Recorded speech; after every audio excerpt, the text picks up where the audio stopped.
Ako po si Mercy Pagbilao, Mayor ng Saguday, Quirino, isang 5th class municipality. Kami po ay passer ng Seal of Good Housekeeping, kung saan ay bigyan po kami ng PCF na 1 million na pinagpagawa po namin ng isang open market. Ang proyektong yun, lubos na nakakatulong sa mga vendor. Noong 2012, kami po ay passer na naman ng Seal of Good Housekeeping at nabigyan po kami ng another 1 million project na pinagpagawa po namin ng Tourist Park. Maraming salamat po sa Performance Challenge Fund. At ito ay malaking tulong sa LGU Saguday na maliit lang ang internal revenue allotment at local income. Maraming salamat po.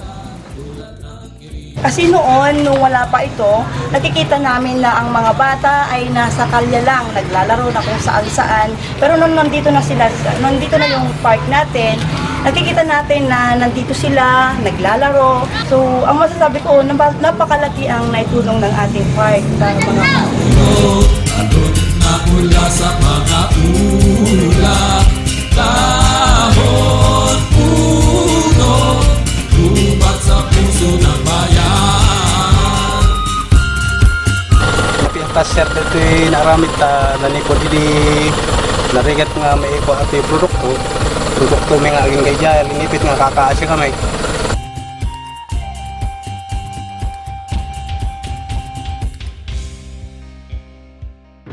Dahil dun po sa pondo ng Performance Challenge Fund na 1 million na binigay po ng DILG, napaayos po namin ang gusaling ito.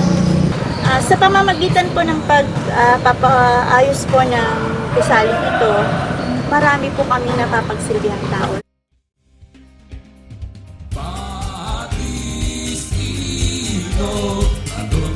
Mula sa mga ulap, dahon puno, lubat sa puso.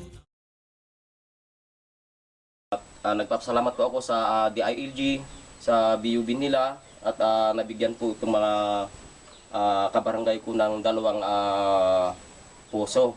At sana tuloy-tuloy na po yan programa nila. Nagpapasalamat kami at nandyan na yung puso saka malapit dito sa amin. Saka maraming may tutulong dito sa mga bahay namin, sa mga kapitbahay namin. Kasi malapit ng pag-iigipan namin.